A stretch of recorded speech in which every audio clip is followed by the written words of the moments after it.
I mean, I think that you have to come at it from the approach of working with it in mind, body, and spirit. So it's like, I can't just, chant yum and then expect that my heart chakra will be healed. I have to have an awareness of what a healthy heart chakra is, so that when I'm in the situation where I'm feeling a lack of compassion towards somebody, or judgment or self-judgment, I have the awareness to recognize that and say like, okay, no, I'm going to be more compassionate. I'm going to be more loving towards this person and myself, most importantly.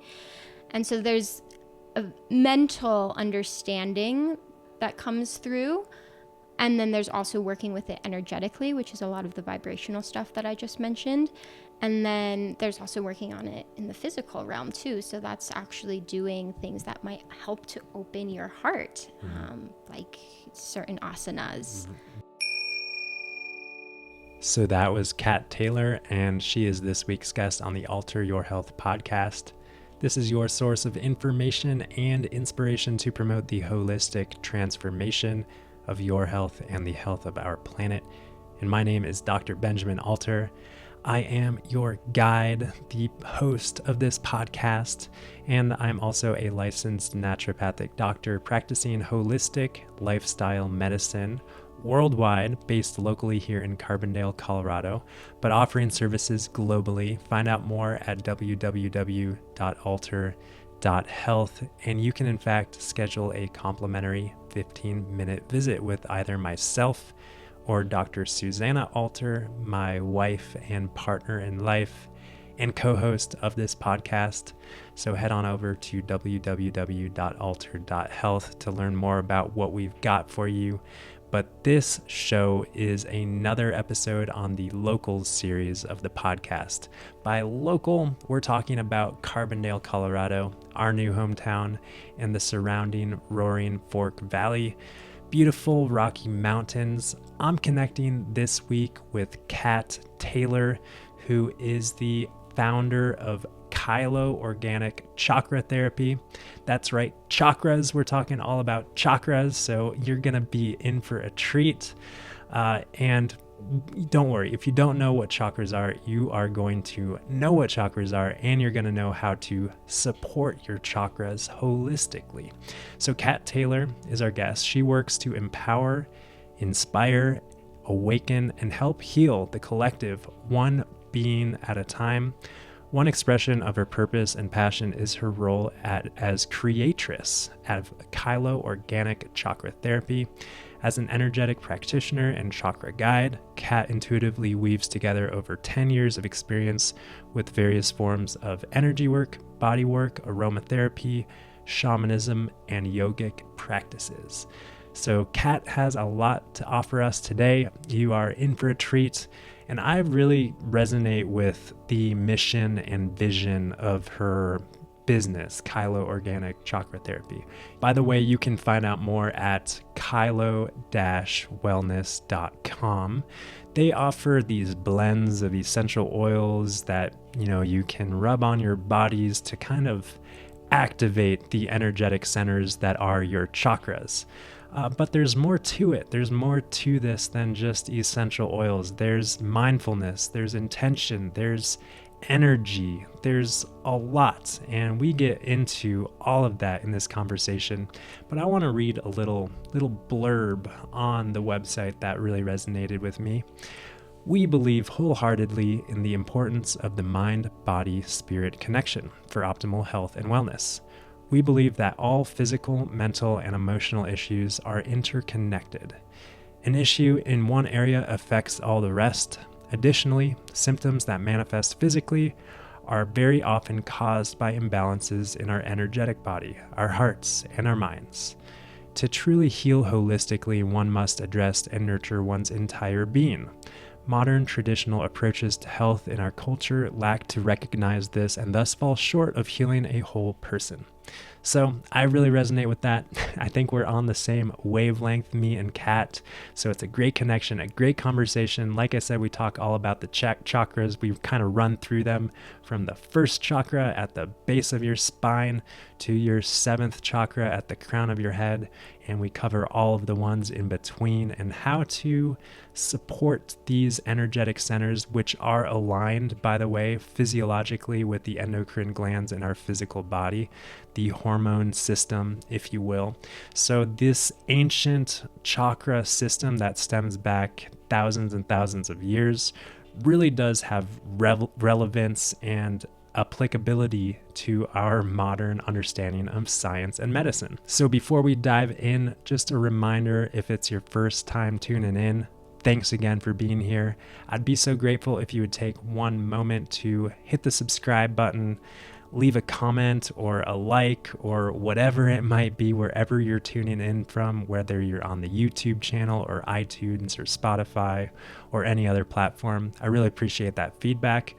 Also, feel free to share this one with someone who you know and love, someone who might have chakras who could use a little support and balancing.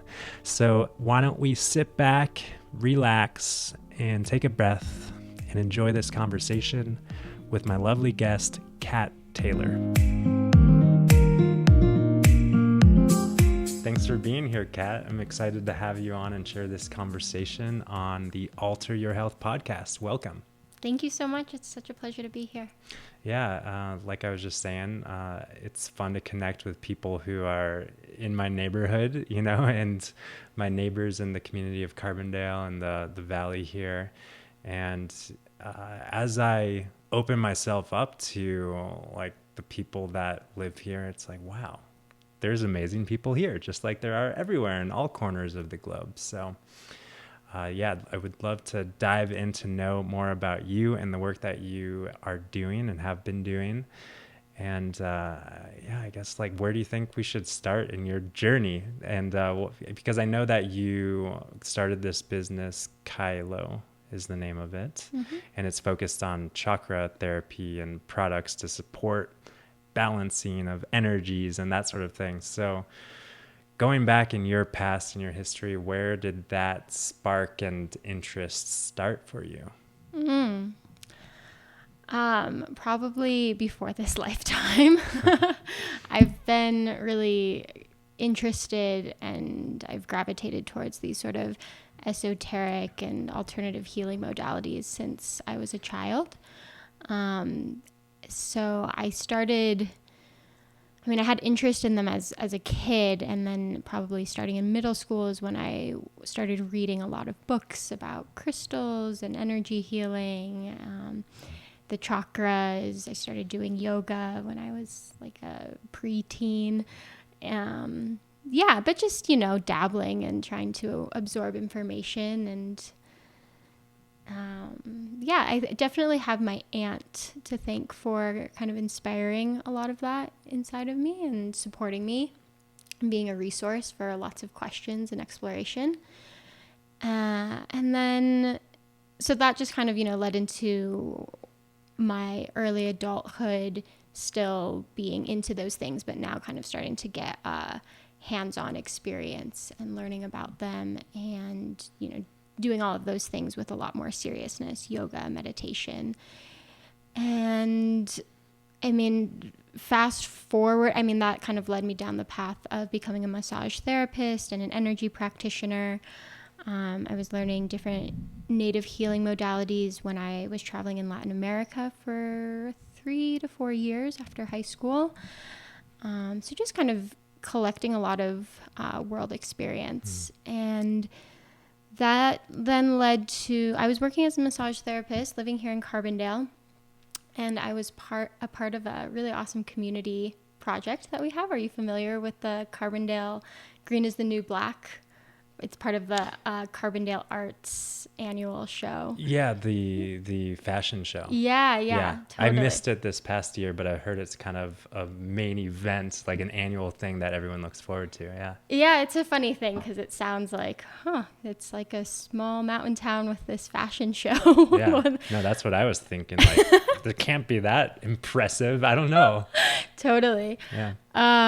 But it is actually for what it is. I encourage you to experience it. It's fun. But there's a lot of creativity that comes through, and the intention is to fundraise for the Carbondale Arts, which has such a strong presence in our community and does a lot of awesome things. But anyways, as part of that project, a group of women and I were doing a chakra performance, but really to us, it was actually like a ceremony. This was at the fashion show some time ago. Yeah, this was like 5 years ago or so. Yeah, 2015, 4 years ago. And anyways, in preparation for that, it was this dance that was meant to evoke the energy of each chakra, and through the performance, create an awakening within our community, and which is already a pretty awake community. Part of why I think that this whole offering is a reflection of that. And so in preparation for this, the group of women and I were meeting a couple days a week for 6 weeks. Instead of really preparing for the performance aspect of it, we were just diving into the chakras. And so it was a lot of meditation, a lot of chanting, a lot of journeying, meditations, yoga, and then also cultivating deeper sisterhood amongst ourselves. And so at the culmination before this ceremony, I got inspired to create what are now the Kailo essences. So those are the rollers, and I was inspired to just make them as gifts for each of the women. And I was really just drawing upon all of the modalities that I already was working with in my private practice. So that's sound healing, crystals, mantras, affirmations, energy work, ritual, ceremony. So, and aromatherapy.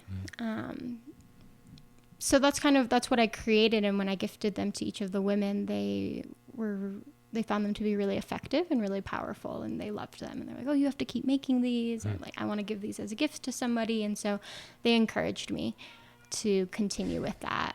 Well, you've got Winnie's interest in this story. Winnie. This is our cat, and she sometimes makes appearances on the podcast. I thought she was going to be sleeping through this one. Hello. All right. Well, so that was kind of, it sounds like the birth of the inspiration of your business, Kailo. Yeah, it was just like a gift, a passion project, a fun thing of me drawing upon what I love to do and gifting them to people who I had shared this powerful experience with. And there was a lot of sisterhood and community unraveling in that chapter of my life, and I had no idea that it would turn into what Kailo is now. There was no intention for it to become a business. But then after a few years of seeing that there was kind of a demand for it to become a business, there were people who were like, "Oh, I love this. Like, I want another one. I want to gift them." And just kind of through word of mouth, they were doing their thing. And I was so moved by the stories people were telling me about how, the heart essence had gotten them through the toughest breakup of their life, or the throat one had enabled them to get this other position at work that they had been striving for, but like were lacking the ability to really step into, and just all these different pieces.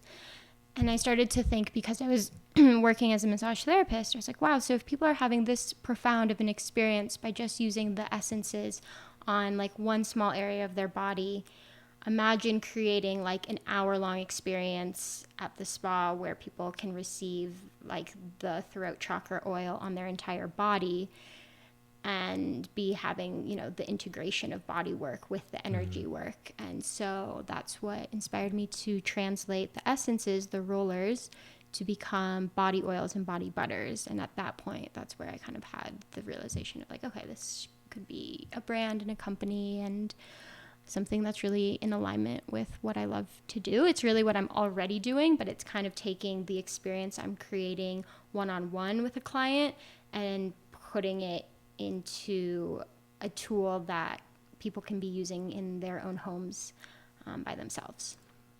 Very cool.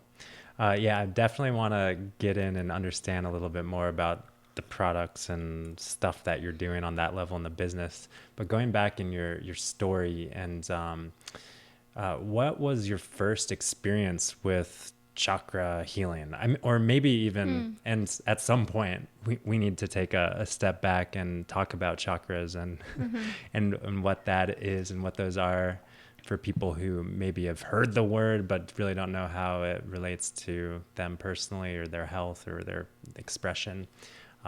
So maybe starting there, like with the chakras. yeah, talking about chakras a little bit, like when did you learn about these chakras kind of intellectually, and then what are they, and how have you understood and experienced those energies working in your body personally in your life? I started learning about them when I was in high school and when I started doing yoga. But they were kind of just an abstract thing. Like they were conceptualized, but I hadn't really experienced them at that point. Now looking back, I'm able to see, I was experiencing them, but because I didn't have like a context of the experience, I wasn't aware. And I think that, like you asked the question of, what are the chakras? And so many people don't know. Some people have heard of them or they're very familiar with them, whatever the case. But once people start to learn about them, they start to realize like, oh, wow, I have been having this awareness of myself. I just didn't know what to call it or how to integrate it, understand it. So that's kind of my early experience with the chakras. I didn't start to really like digest a lot of information around them until really that performance ceremony that I shared with you about.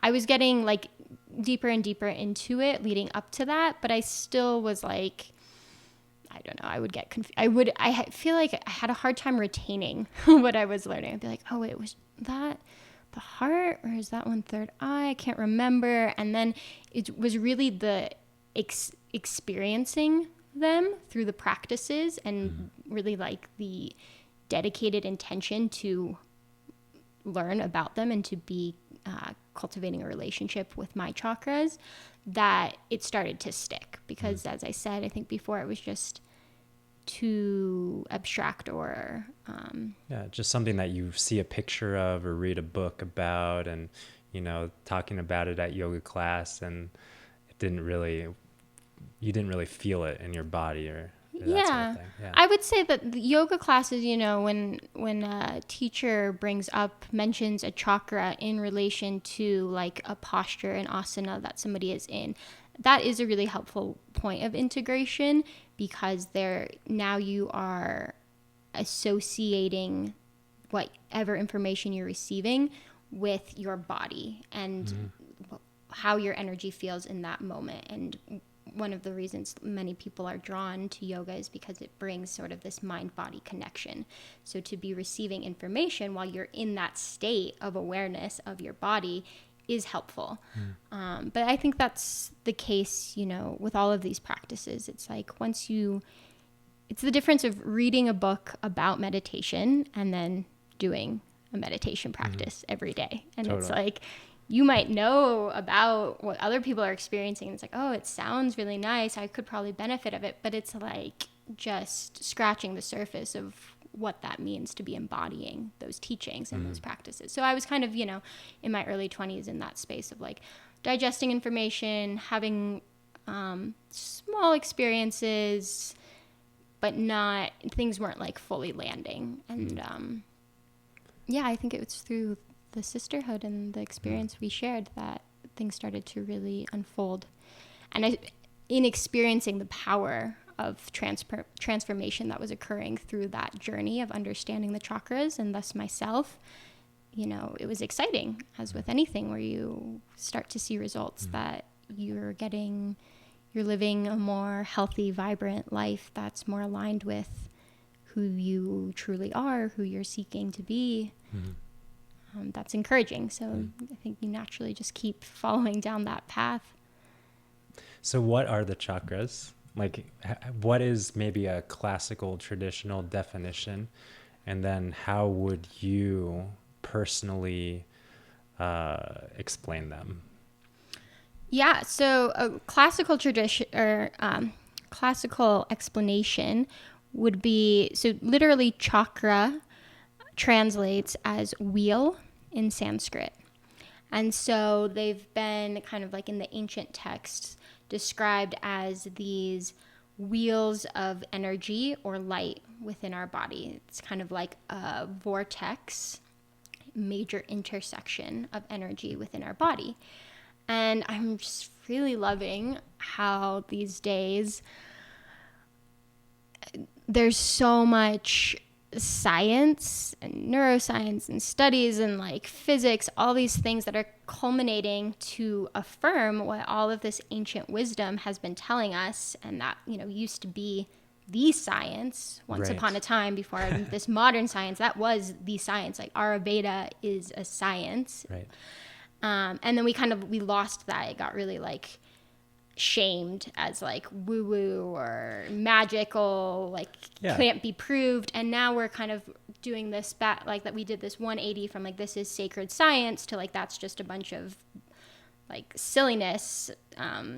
So wait a second, there's something going on here. Exactly. To like now science is proving like, oh yeah, that's actually real, and it's affirming all of these things. So so the ancient texts would talk about how these chakras, these energy vortexes within our body existed, and now, you know, through so much chemistry and biology, we can see the fact that all of those places that they designated are in fact major neural networks converging in our body, truly. Yeah. And so it's not just an energetic thing, it's a physical thing as well. So in that regard, I mean, chakras, they're really the intersection of mind, body, and spirit. So in that way, they connect to our physical body. If we're having something show up in illness, chronic pain, digestive issues, you know, whatever it may be, that can very much be connected to the chakras, and working with the chakras is a way to alleviate physical symptoms, because a lot of times through this Western lens, we are only trying to address physical things through physical means, and that only gets us so far, because as humans we aren't just a physical body, we have a mind and a spirit too. You're speaking my language. As a naturopathic doctor, it's like not all of them, but so many of my colleagues are just looking at laboratory values and biochemistry and physiology on a physical plane, not really looking beneath the surface, you know, beneath where we're just looking at the tip of the iceberg, so to speak. Yeah, Yeah, exactly. And so to not just look at the tip of the iceberg, to look at, you know, a being as a whole, we really have to encompass all of these parts of ourselves, and the chakras really address that. So in addition to, you know, being connected to different physical areas of our body, they're also connected to our emotions, our mental processes, and then our energetics too. And our energy is, you know, very much affected by our emotions. Our emotions are affected by energy, and so on. So when we start to work with the chakras, we're working with all of those pieces of ourselves. Yeah, I mean, I could go into... Yeah, you could go on and on. So, what would you like me to elaborate on?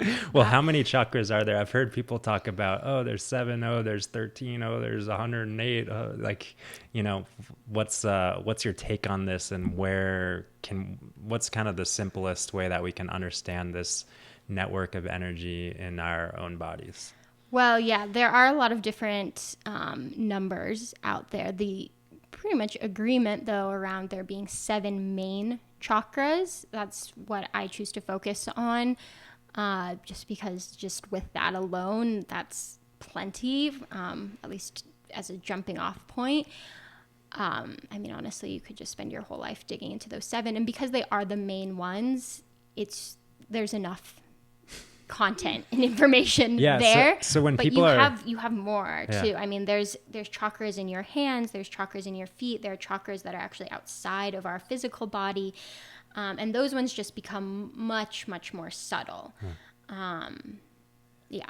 Okay. So when people are talking about the higher numbers of chakras, they're talking about the hands and the feet and outside of the body. Yeah, Okay. exactly. And there's numbers from like 140 Yeah. and yeah, so it kind of depends on which lineage you're speaking to, depending and kind of their interpretation of the chakras, and the energy starts to become so subtle on those different layers that I think that's why, interpretations varied. So I know that, there's the root chakra and the crown chakra and this line of energy that kind of flows up and down our spine, so to speak. But like I've heard different people talk about this flow of energy in different ways. Like, does it go up? Does it go down? Does it matter? Does it go around in circles? Does it spin? Is this the Kundalini? Like, what is the flow of energy through these energy centers in the body, and like what is helpful to know about that flow in terms of our own physical and emotional health and well-being? Totally. So it moves in both directions, up and down. And there's so many things out there. Like there are people who talk about the chakras spinning, and that if you're like a woman, they should spin this way. If you're a man, you should spin that way. If it's spinning the wrong way, then it's wrong. And it's just like, I don't really get too attached or like caught up in a lot of that around like the spinning of things. I think that that's actually kind of like a personal, I don't think there's like a right or a wrong way. Energy is just moving through us up and down our spine, the Sushumna Nadi specifically.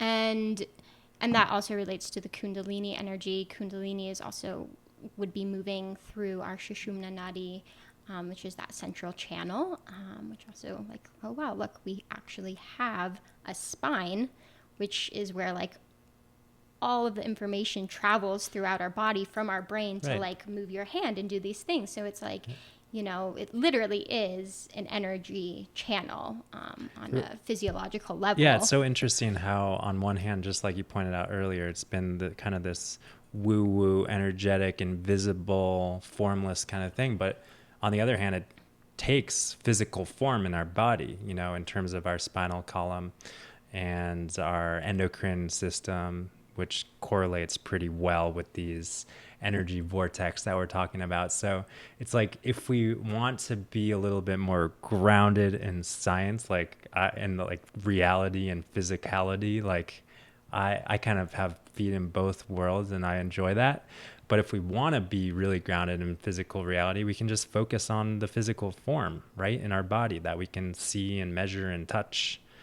Totally. Yeah. And I've been loving how I've been, reading things or listening to different podcasts where you do have like these doctors or scientists, neuroscientists, whatever, and they're talking about the chakras, but they never mention the word chakras. They're talking about energy flow. They're talking about like health and vitality, and they're using all like scientific terms and studies and I'm like, oh yeah, seeing it fully through the lens of the chakras. It's just like, you can talk about it in English or you can talk about it in Spanish, and you'll have different words and vocabulary, but you're still talking about the same thing. And that's kind of the same that you can talk about it through a very spiritual lens or energetic, or you can talk about it in a very like physical, biological lens. And you're talking about the same thing. I even was just listening to a podcast a couple weeks ago that was talking about Maslow's hierarchy of needs, and I was like, oh, the hierarchy of needs, those are the chakras too. So that's a whole other conversation, but it's coming through in psychology too. But anyways, you were asking about what was I asking? If you remember that would be good. Otherwise, there's a lot of other things bubbling up. Sure. Yeah, we'll just go with the flow. Well, this, so we know kind of, we can understand pretty well the correlation between the chakras and the physical body. And I think, anyone can go and Google like chakras, endocrine glands, and, the pituitary and the thyroid and the thymus and the pancreas and all of these things. And the adrenals and so on. Yeah. But the thing that is maybe a little bit more elusive and maybe more important maybe to understand is like the more like what you just kind of brought up in this Maslow's hierarchy of psychology. Like, what do the chakras really mean when we're talking about like chakra therapy? Because, you know, on a biological level, like, yeah, we can support the adrenals and support that chakra, but we can only do so much physically to nourish the physical body, because the chakras also point to and represent the emotional body. And so how do we understand and tune into and nourish the chakras on the emotional, energetic, spiritual dimension? Yeah. Okay. Well, I'm going to start with, so each chakra has its own vibration. And that vibration, so there's kind of like an ideal vibration for each one that if that chakra is emitting that vibration or it is within that frequency, you would consider that more of like a healthy or optimal chakra. And so the root is kind of the most dense energy. It's the most like physical, and then moving up to the crown is when the energy gets the most like ethereal, most dispersed, I guess you could say. And so when we're trying to work with the chakras, using vibration is really effective. Vibration, you mean like sound, right? Yeah, but like, so sound is vibration that we can hear, and then there's vibration that we can't hear. Oh, yeah, you're right. So for example, we perceive color. Color is a wavelength, which is a frequency. And so red has its own wavelength or frequency that's different than orange and yellow and so on.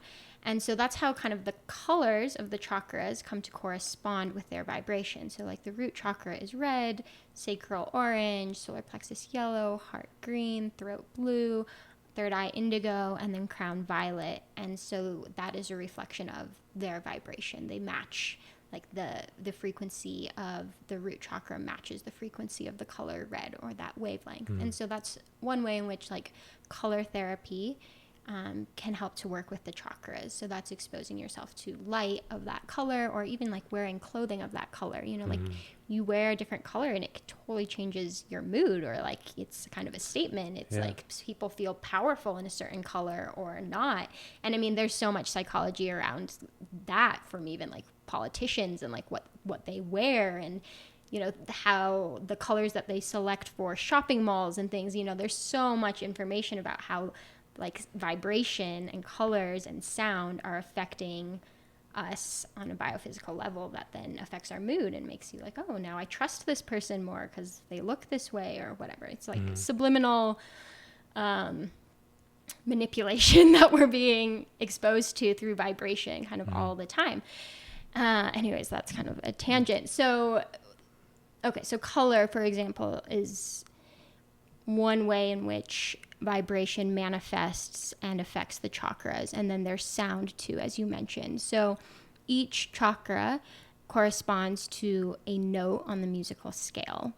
And so listening to music or singing bowls or tuning forks, things like that, of that note or that key will resonate with a certain chakra.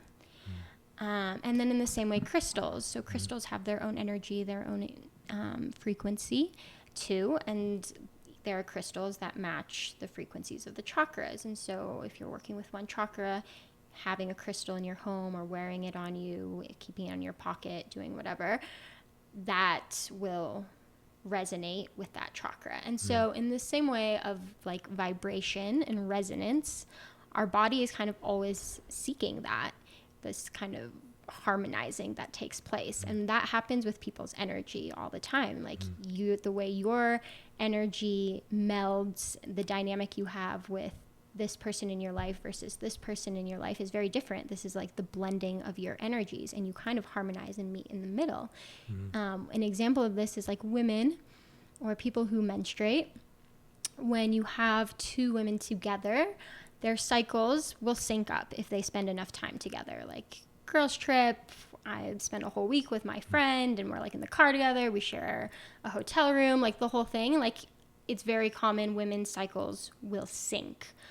And also like grandfather clocks. If you put two grandfather clocks in a room and one is set to like go off at 12 and the other one goes off at 12:05, you leave them in there long enough, you come back and they'll both be going off at like 12:02 in 30 seconds. Yeah, this universal law that's kind of seeking coherence and harmony. Yes, exactly. And so if you think about, if my heart chakra is not of an optimal frequency, it's maybe the energy is moving through there in a very like slow and constricted kind of way. It's like not of its fullest expression because I have had experienced whatever traumas in my life that have made me close down my heart to people and not trust this or have lots of judgment or, you know, whatever. These are all just examples.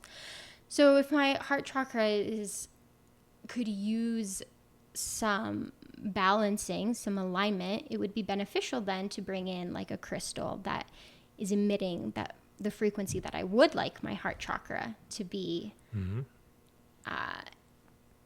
vibrating at, to bring it into that coherence that you're talking about. So that's one way. So yeah, that's kind of part of with what I create. All of those elements that I just mentioned are infused into the products so that while people apply, you are absorbing that vibration, the vibration of the color green, the rose quartz crystal, the Bija mantra, yum, the affirmations, all of those things, and then the essential oils that go into them as well. All of those things are like emitting the frequency that I'm seeking or that I'm working towards. And then I absorb that into my physical and my energetic body. And that will be kind of a little homeopathic dosage to the heart chakra. Cool. But it's like, you know, how do you address these things? It's like I think you have to do all of it in terms of... Yeah, just kind of nudge it from different angles, subtly support the system. Systems. Yeah. I mean, I think that you have to come at it from the approach of working with it in mind, body, and spirit. So it's like, I can't just, you know, chant yum and then expect that my heart chakra will be healed. I have to have an awareness of what a healthy heart chakra is so that when I'm in the situation where I'm feeling a lack of compassion towards somebody or judgment or self-judgment, I have the awareness to recognize that and say like, okay, no, I'm going to be more compassionate. I'm going to be more loving towards this person and myself, most importantly. And so there's a mental understanding that comes through. And then there's also working with it energetically, which is a lot of the vibrational stuff that I just mentioned. And then there's also working on it in the physical realm too. So that's actually doing things that might help to open your heart, like certain asanas. Right, totally. Well, one question that keeps on bubbling up for me, you know, back to the idea of colors and sounds and all of these things that can maybe subtly nudge us and open up different chakras and get them spinning or however we talk about it. You know, like me personally, I'm averse generally to wearing like red, orange, yellow, you know, and I've, you know, those are, I don't know what I would associate with them, but like power colors or just dominant, strong, fierce.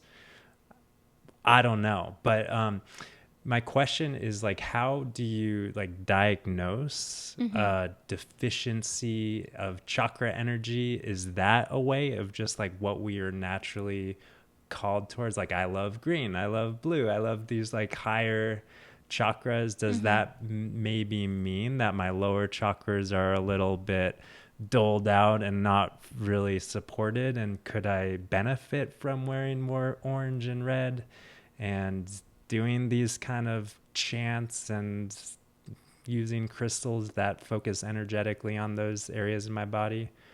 Or talk to me about this kind of diagnosis Yeah. on that side of things. Well, I get asked this a lot in the context of with the Kailo products. And it's like, well, we all just wish it was that easy. Like if only the fact that I don't want to wear this color would mean that this is the work I need to do.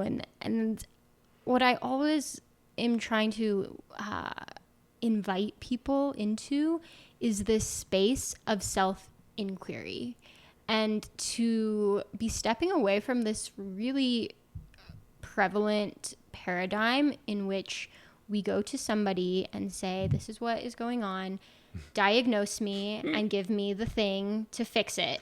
Okay, and not my do again. like the work, Yeah, like of changing your lifestyle or, yeah. all the things. We want these like quick fixes and somebody to diagnose us. And it's just like, that doesn't work currently in our system, and it's not going to really work in this context either. So self-inquiry is what I always go back to. It's like, you hold all of the answers.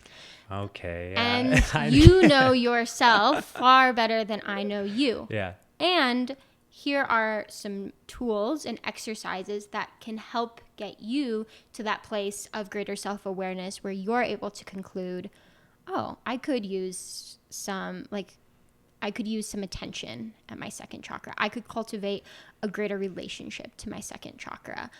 There's some healing there's room for growth in this part of my life. And to acknowledge that, and only through acknowledging that within yourself, have you gone through the steps where now you have somewhere to work with. If you're able to conclude, oh, there's area for growth in this area of my life, then that you probably arrive at that conclusion, you know who you need to talk to, like to set things right, or the way that you want to show up better in your work, or however it manifests. So there's things out there like chakra quizzes and things like that. There's so much stuff out there, and I have lots of mixed feelings about that. I mean, you could gather for sure information from taking a quiz, and there are a lot of like just silly things out there that are, they're just, it's not going to take you anywhere. I think it's, again, the approach is mind, body, spirit. So like mind, learn about it. Learn about the chakras. What is the energy of each chakra? How does that resonate? They're just, single word might be an indicator of, I have room to grow in this area. And then, working with different vibrational things like crystals, doing different meditations, doing chanting. If you're able to tap into subtle energy, that will be really helpful information for you. A lot of people arriving at that place of sensitive to subtle energy is a journey, and we kind of need to start maybe in what's more familiar, which is like the mind and the body, where people have they're more comfortable. It's more concrete for them.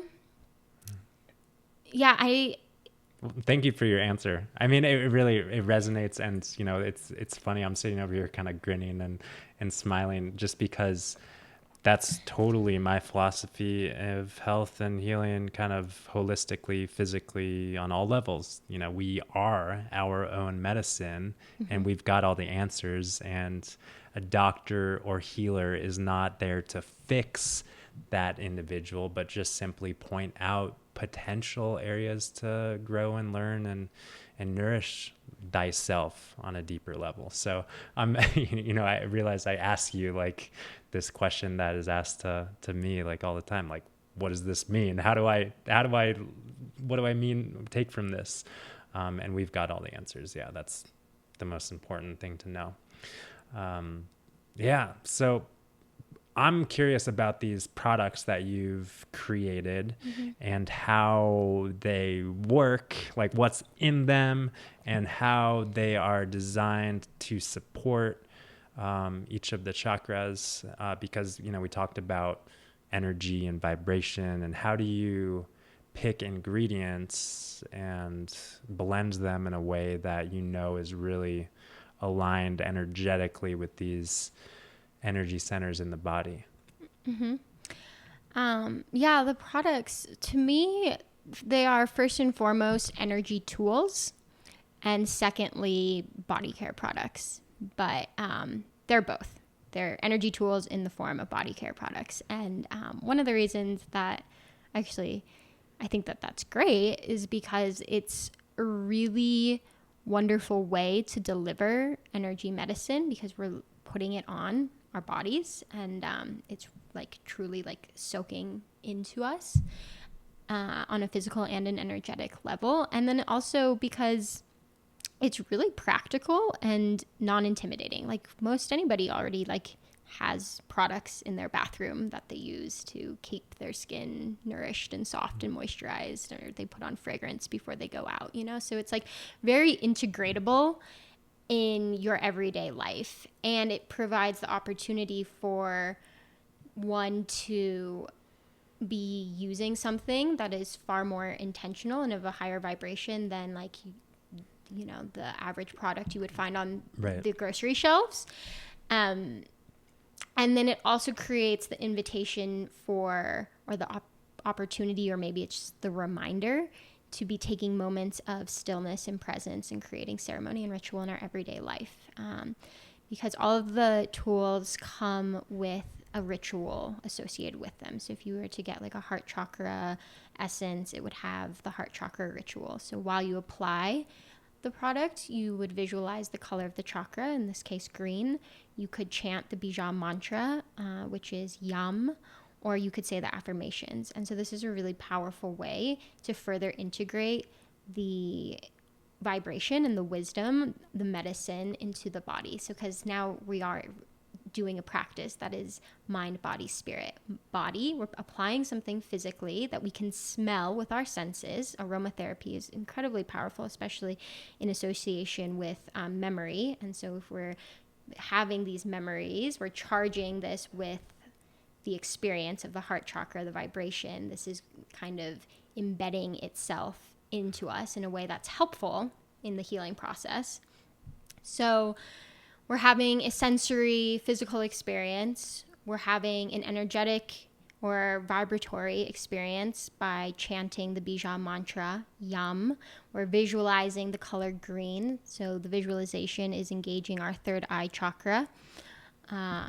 And so now you have kind of this complete practice that is addressing mind, body, spirit, and it takes 10 seconds to do, and it maybe, you know, isn't anything extra. You know, you're already, you know, put on something every day, spend 10 seconds putting on something else. And so you can take that 10 seconds to be that much more mindful and present.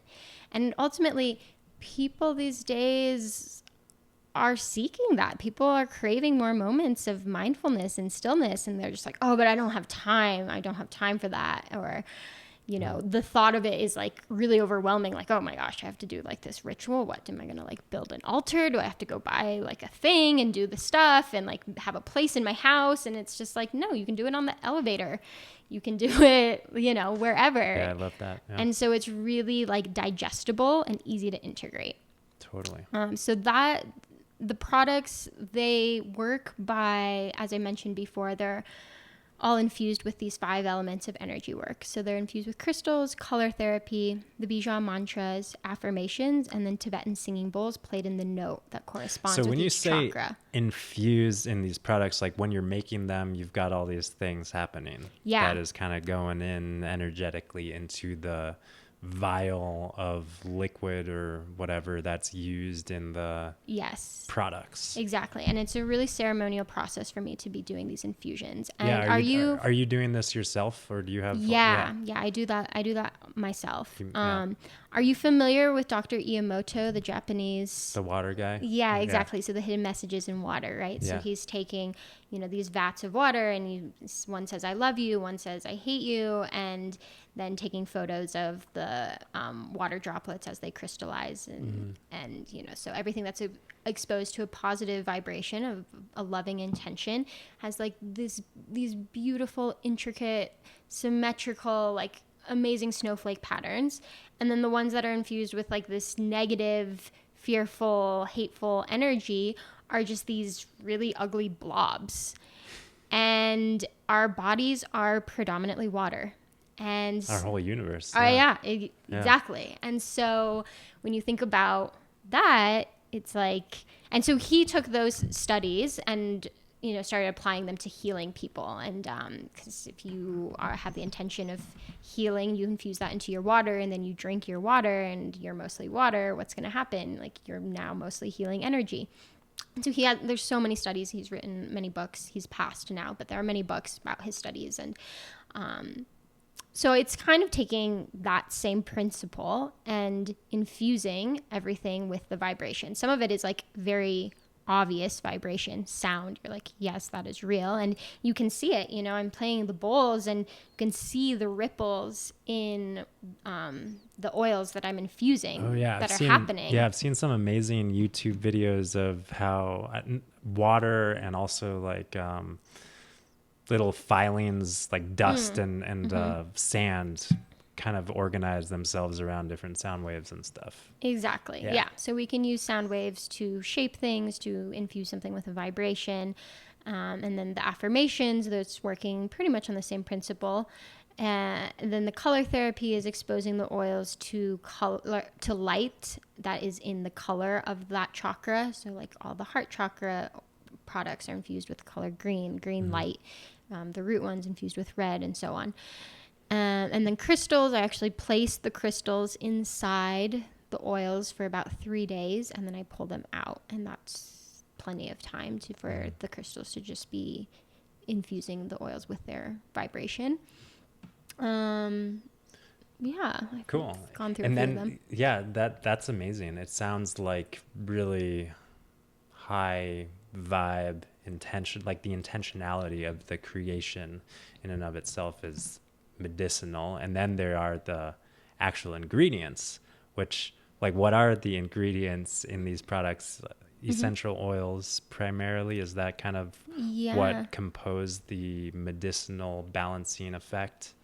I really chose to have everything be super simple and minimal in terms of ingredients, because, as I mentioned before, I was working in spa as a massage therapist, and I just got really tired of like all these brands pretty much greenwashing, being like, oh, it's like super natural and organic this, and then they like read the ingredients and you're like, this is awful.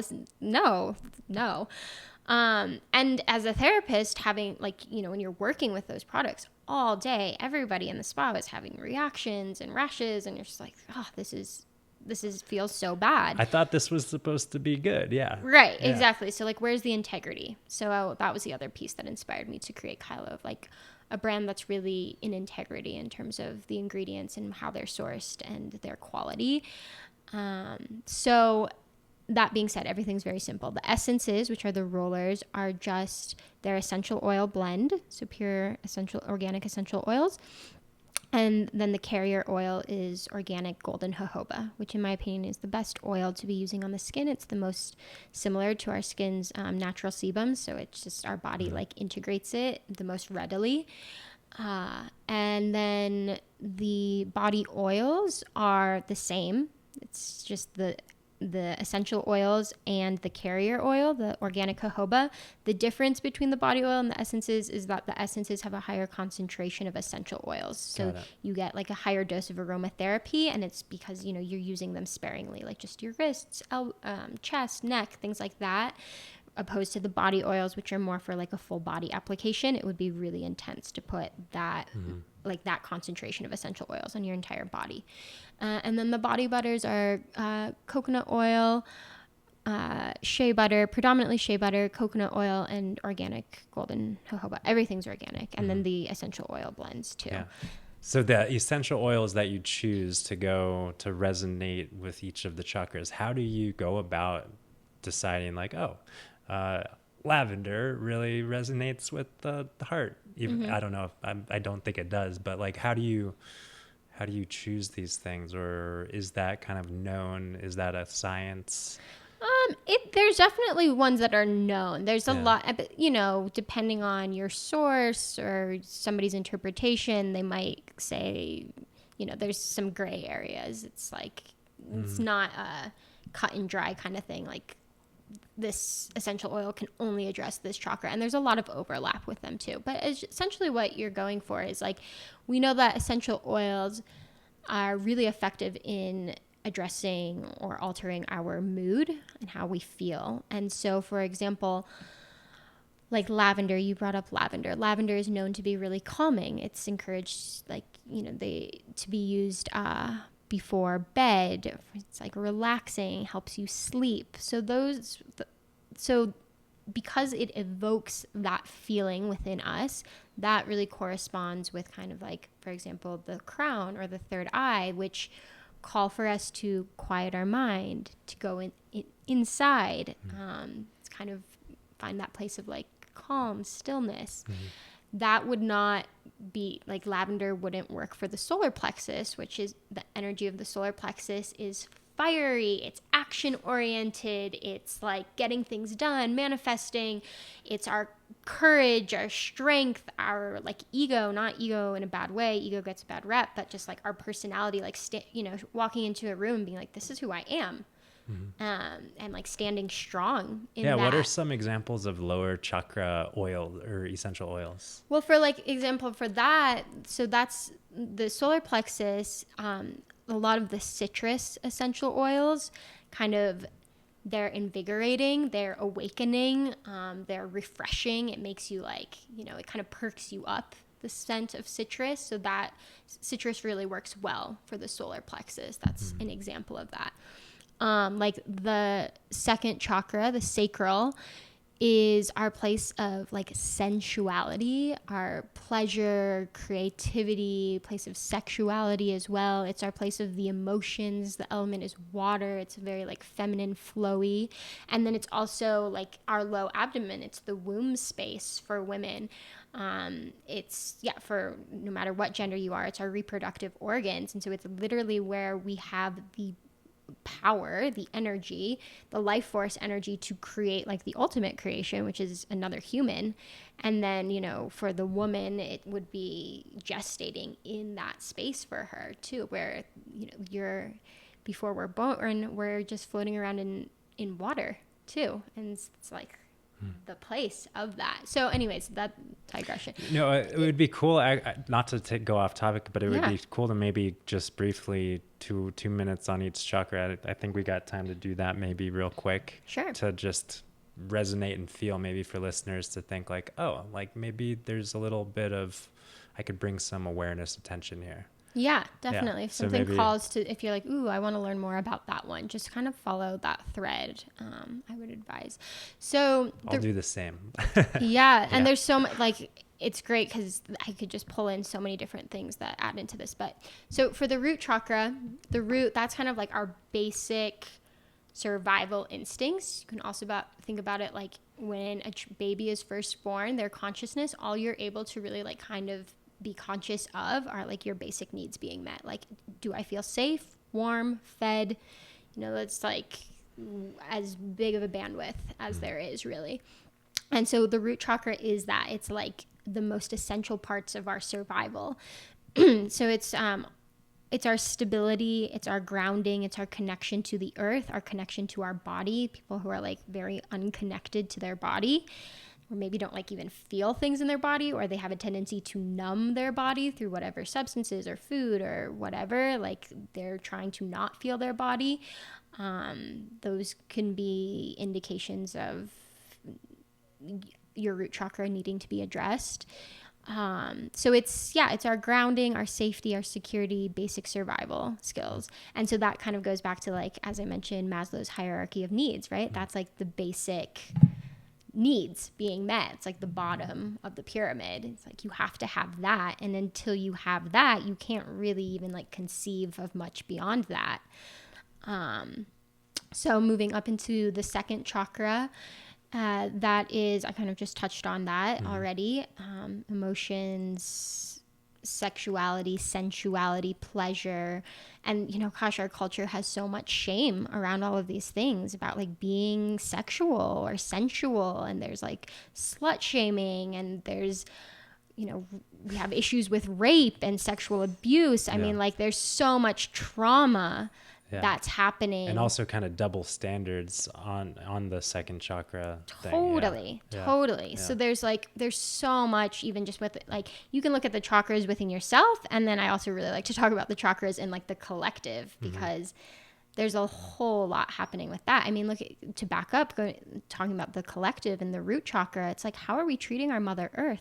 That's our connection to our earth. And she is who provides our sustenance. Like she is our, all of our needs come from her meeting them. She is the root of the root chakra. Yeah. And what's our relationship to her? Yeah. How are we treating her? What's our relationship to the earth? And also what's our relationship to our ancestors, our lineage, literally our roots genetically, and culturally too. So, and there's a lot of confusion in that too.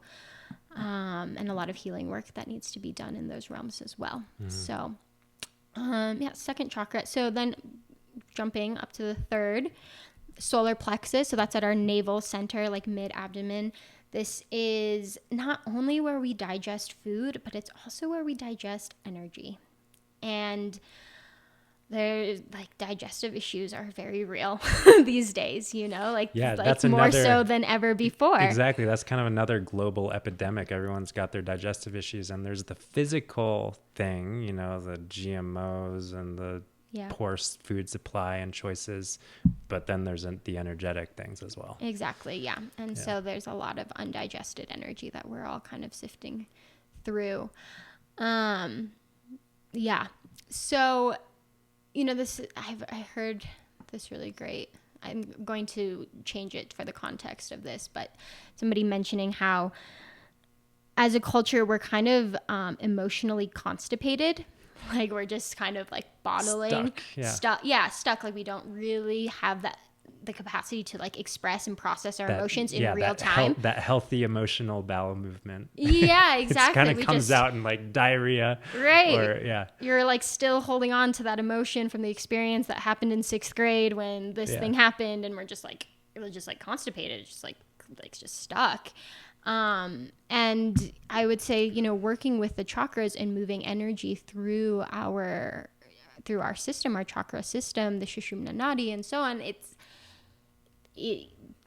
something that can happen is kind of, it's more like a emotional laxative. So things start to flow and things come out, and it's like, it feels really good because you've just been constipated for a long time. But then you see that you have to like face what's unfolding and move through that. You can't just flush it down the toilet. Right. You kind of face what's unfolding. And when you have kind of a framework of what you're going for and what's, what this trajectory is, and you have an understanding and the support and the tools and the practices, then you can really move through that with a lot of grace. Anyways, solar plexus is, so I kind of talked about this earlier too. It's like our personal power. It's our strength, courage. The element is fire. It's a very yang or like masculine energy, manifesting, like getting things done. Like, are you somebody who like always says you're going to do something and like you never do it? I'll start working out tomorrow. I never do that. I'm going to start writing that book. And like, do you have a blockage around like actually following through on your intentions? So like integrity and alignment. Yeah, kind of stuff. that integrity, I feel like that comes through more with the throat chakra. And that is very much corresponding with what I was saying about like, do you follow through with your words? The solar plexus could be maybe even more like internal in the sense of like your intention. Like maybe it's not that you say you're going to do something, but to yourself you do. Like you want to do something, but you can just never act. You're like, you need to quit your job, but you just don't have that wherewithal to like, I'm just going to do it. I'm going to like take the next step forward. I'm going to take action. That internal sense of coherence, more so than like the external spoken expression. Yeah, but that comes internal feeling in that. Yes, exactly. So as I mentioned before, like the energy is really dense at the root, and it gets more ethereal towards the crown, and so you'll start to see that coming through. But yeah, it's our place of personal power. And wow, like look at the whole world. I mean, there's just like everything's kind of power fighting for more power, and that manifests in everything. That's our whole kind of model, from politics to capitalism to all of it, and that's not to say anything's like wrong with any of that. Like, power is a natural force. That is it's our solar plexus, it's our third chakra. Right. But like, having a healthy relationship to power, so not being in a place of like, well, for me to feel powerful, I have to take away your power. I don't know if you're familiar with the work of David Hawkins. No, he wrote I'm not. my favorite book. That he wrote a bunch of like crazy kind of out there books, but my favorite is Power versus Force, and he talks about authentic power being completely distinct from force, which I think that what we see in the world today is more force, Yes, and less healthy third chakra. totally. Yeah.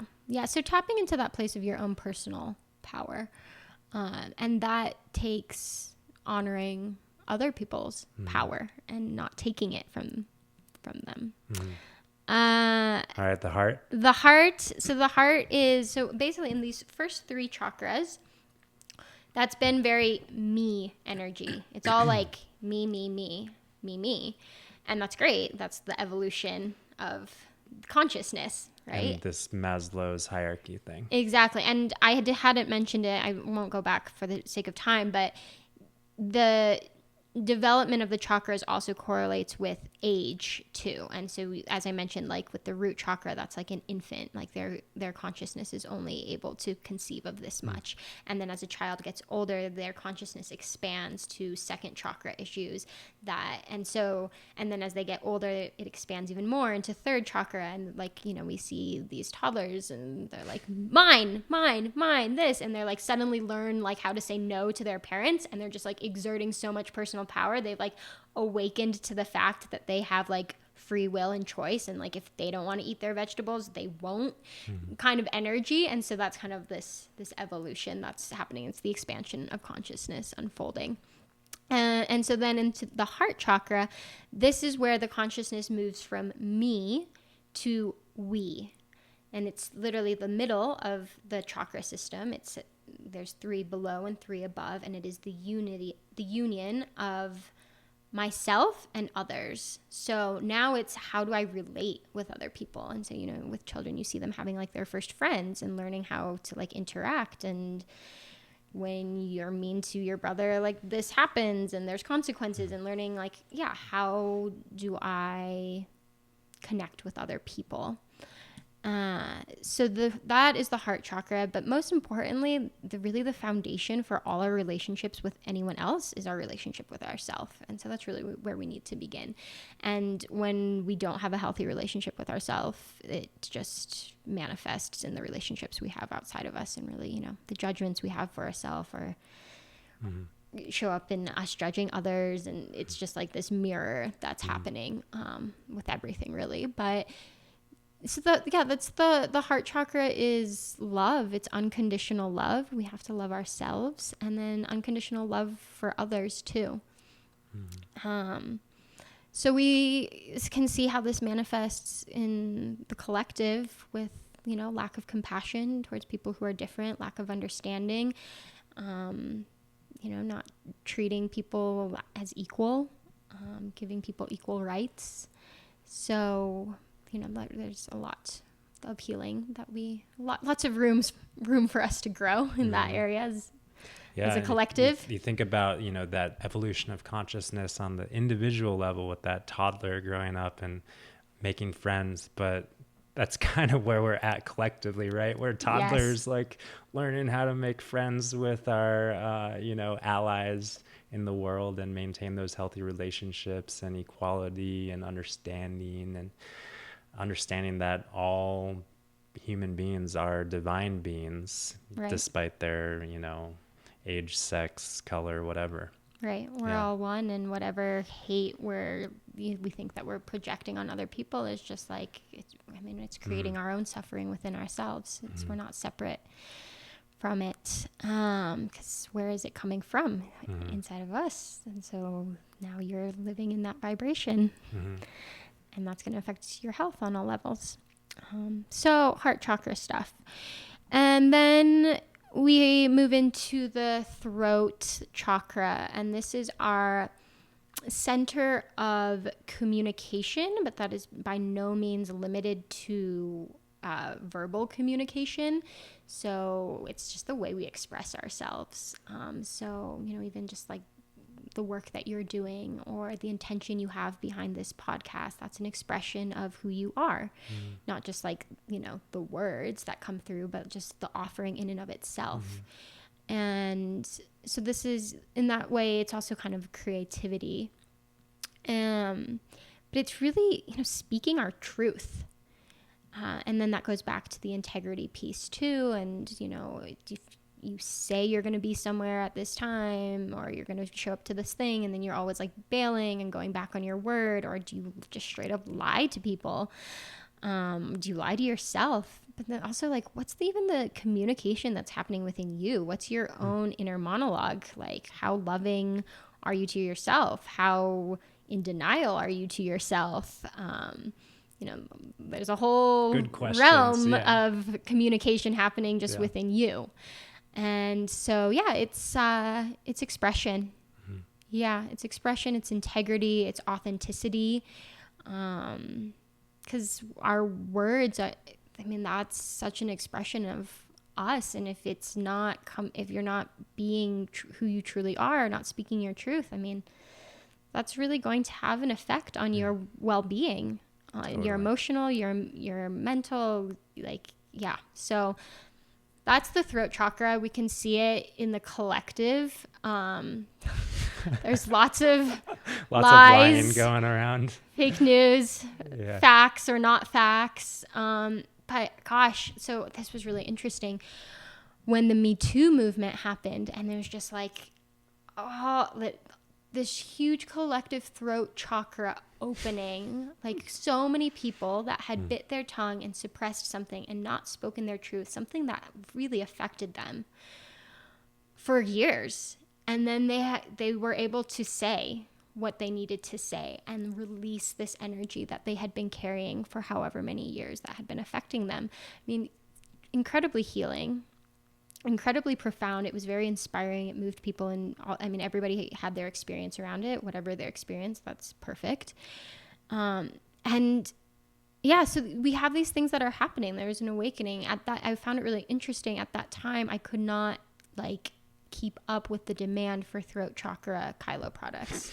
It's just like, wow, this is so interesting. Everybody just only wants to buy this. I wonder why. Do you think it was a conscious thing, or no? You don't think people were like, oh, my throat chakra is burning because I've been speaking my truth so much, or I need to speak my truth more? I don't think so. No, it's like, I would be at like yoga events or something, and people are just smelling them all, and it's just everyone's like, oh, this one's my favorite smell. People just tend to be drawn and resonate with that. Yeah. Interesting. Yes. Yeah. And I've seen that with all of the chakras. Like, they've all had their era of most popularity, and it does correlate to what's happening in the collective or astrologically or with the seasons. Fascinating. Yeah. Yeah. And so then moving into the third eye. So the third eye chakra, that is our connection to our inner wisdom, our intuition, our inner guidance. It's our connection to our subconscious, and so also our dream realm. It's often the place that we're kind of going into in meditation when there's this stillness, and we can really kind of this exhale, calm. And it's really about seeing things from a higher perspective. And it takes kind of dropping into a space of calm and stepping back, zooming out from a situation to have that higher clarity. We're stuck in the thing, the tricky relationship, and it's just people have whatever victim mentality. Oh, it's all their fault and this and that, all these things. But then, can you kind of zoom out and step out of that and see what's really going on here? How am I at play at this? What am I being taught? What's the opportunity here? I'm not the victim. Kind of stepping into this this higher clarity, this a bigger perspective where you can almost see the divine plan in it. And like, oh my gosh, if I wasn't having this unhealthy dynamic with this person, then it wouldn't be the catalyst for me to do this other thing in my life that led me to this. And like, wow, now I can see how that was actually such a blessing. So when you're able to kind of zoom out and see like really the divinity in even the hardship, and it takes, some self-awareness and tapping into the subconscious, kind of going into the deeper layers of yourself. So that is the third eye. And we can see this manifesting in really like how easy it is to be distracted. Like it's so easy to not be aware, to not go within. It's like, oh, I have to wait 5 minutes for my coffee. Let me just scroll my phone at the coffee shop because I like can't just be even like still. There's like an anxiety that kicks in. I don't even want to, just like we're so inundated with things that make our life that much more fast paced, and we're so distracted that people are getting further and further away from like this deeper inner knowing. People are like relying on Instagram polls to tell them if they should dye their hair a different color because they don't know for themselves what they really want or who they really are, and like just seeking all of this, like seeking things outside of us, like through the scrolling and, what society tells us is just like further and further away from my own divine knowing. And with the crown chakra, the crown is, with all of these, this is kind of like me in my human experience, experiencing each of these chakras. And with the crown chakra, it's almost where it's this place where I can transcend all of those parts that are me, not because like I shouldn't be human. That's all great, but also to commune and acknowledge and to commune and connect, acknowledge whatever it is that's greater. So the transcendence of my identity into the source, or that oneness, unity consciousness. The crown chakra is pure consciousness. And so that's where it gets to be a bit more spiritual. But that's not to say that the spirituality has to look a certain way. That can manifest in, whatever it is that fills your cup, that evokes that feeling of greatness, of reverence for the divine. And so that also is connected with a higher understanding. It's the spirituality, and we see a lot. I mean, look at how the lack of tolerance we have for religions that are different than whatever, the hate or this way is the right way. Just the illusion that we're all separated, that we're different. I mean, we are different. We have all of those lower chakras that make up our unique humanness, and that's beautiful. But really, then like beyond that, Lovely. I loved that journey of evolving in consciousness as we rise up in the chakras and understand how they play out in our own personal lives and how we can kind of see them playing out in our world that we're amidst of. Really cool. And I think that I trust that listeners, and I know I can kind of reflect and tune into like, where could I use a little bit more nourishment? And in the beginning of our conversation, we talked about all the ways that we can nourish where we are feeling called to nourish. I'm curious if as we're wrapping things up here, do you have like any sort of personal story or other sort of anecdote of how chakra healing, for lack of a better term, has led to some health, wellness transformation in your life, or in any clients with the Kailo products or anything like that? Yeah, I think that this is, I just love the practicality of this, honestly. If you can find, which I imagine everyone can find, one habit that you would like to change, either a habit you'd like to kick or like a new habit that you would like to have to integrate into your life. And then try to discern, okay, which chakra, and this will take some researching, learning about the chakras. Or tuning in. Or tuning in too. Yeah, definitely. Which chakra this habit would most be associated with. So we'll take like smoking, for example. If you wanted to quit smoking, now addiction can fall into like a handful of different chakras. And I also would like to back up and say that unfortunately things can't just neatly fit into one category of chakra. They will oftentimes be in, like, there will be some overlap that's happening. And the analogy I like to use is like when you look at a rainbow, the color, it's not just like red and then you can clearly distinctly see like now it's orange, unless you're looking at like a cartoon drawing of a rainbow. But when you see a real rainbow in the sky, it's a spectrum. Yeah. It blends, like red just fades into orange, into yellow, into green. And so the chakras are the same way in terms of our energy. So, but there will probably be one chakra in which a habit would most associate with. Say like you're smoking because you just have a lack of willpower or like discipline in your life. That could be solar plexus. It could be an addiction to smoking because you just can't help, like you're just a pleasure seeker. You're like, oh, I just like, it just is so nice. And I just like always succumb to whatever's pleasurable. Oh, I shouldn't eat this, but it just tastes so good. And like, you just, your kind of pleasure really pulls at you. Then it could be a second chakra issue, but whatever. We'll say it's like a discipline thing. It's a lack of willpower that is creating the blockage for you to quit smoking. So what if every time you craved smoking, instead of, or maybe even to start off with, just try this before smoking, doing a solar plexus practice or a ritual.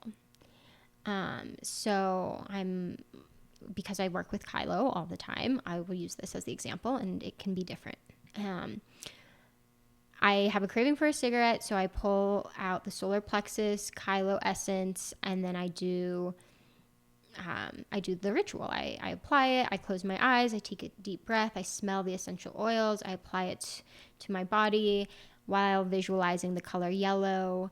Maybe I visualize the color yellow coming from my solar plexus, and I chant Ram like 3 times. And then I put it down and I see, like, okay, can I wait another 10 minutes to smoke this cigarette? Can I just not smoke the cigarette at all? Can I wait 30 seconds? And just play with that and see about replacing the lack of discipline, with a practice that helps to build your discipline. And over time, we can shift our habits. And this is working on a lot of levels. I think for changing habits, they talk about this in what's that book called? The Power of Habit. I think that's what it is. But yeah, really, I read that book. That was one of those things that never mentioned chakras at all, was not anywhere in the realm of chakras, but I was seeing the whole thing through the lens of like how this could be applied to the chakras. And this was one of the things I really gleaned from that, was kind of this practice, the importance of mind, body, spirit in terms of making change. And I think that's a really powerful way. And yeah, again, practical. Yeah, love it. Yeah. I love it because once again, I think we're kind of programmed in our society to really look at a physical thing to address a physical issue, but sometimes that's not where the answers are. Mm-hmm. In fact, most of the time, that's not where the answers are, which reminds me of one of my favorite kind of quotes, sayings, that problems cannot be solved from the same level of thinking that created them. So we have to kind of go in a different realm, if you will, to really sustainably solve an issue. Cool. Well, we've had a great conversation and we could kind of go on in all of these different directions, but wrapping things up, where can people learn more about Kailo products and where can people get them and what else is going on in your world and where can people connect and tune in and learn more in general? Yeah. So the Kailo things, the website is Kailo, which is spelled Kailo, and dash wellness. That is the website, .com. Kailo-wellness.com. Yep. And from there, you can navigate to all the other things that I'll bring up. I mean, there's like the Instagram at Kailo.organic Chakra Therapy. And then as for, and where you can find the products, there's a list on the website too, in terms of retailers. But people can order them online? You can order them online. And then there's also different spas throughout the country that do the treatment, the one that I had envisioned and was inspired to create. So you can have kind of the experience in that way. And then coming up tomorrow, which will have already happened by the time people listen to this, there is a chakra workshop here in Carbondale, our awesome True Nature. And then the next offering, which is a bit larger than the weekend one, is a retreat January 17th through the 25th. And that will be in Guatemala at Lake Atitlan. I'm really excited about that. Each day we'll be spending an entire day diving into the chakras. And so cool. So it's 7 days? It's 7 full days, and there's like a bookend, like a half day prior and then a half day at the end as well.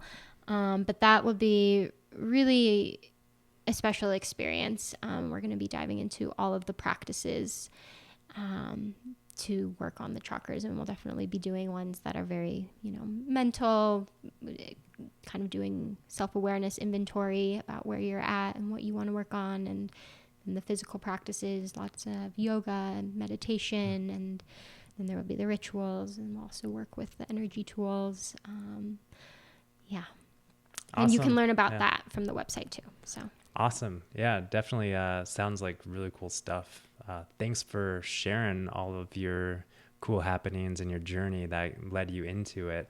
I realized that we didn't really grasp your journey too much, but we kind of got the end result. And we talked about that fashions show 5 years ago. It seems like that was a pivotal point, but now here we are 5 years later, and a lot going on in the realms of chakra and healing and mind-body stuff. So thanks for sharing. Thanks for being here. Thanks for doing what you're doing. And any maybe like last words of wisdom or direction for people to learn more or support their chakras in aligning and spinning optimally?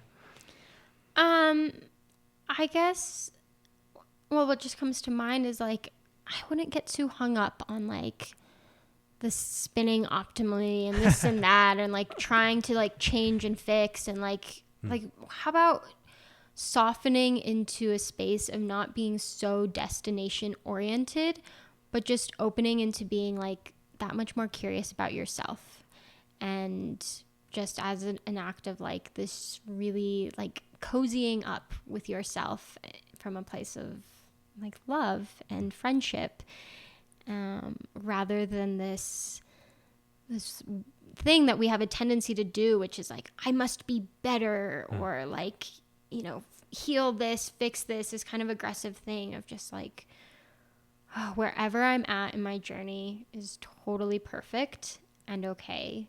And I have the choice at any time to take a step in a different direction if I want.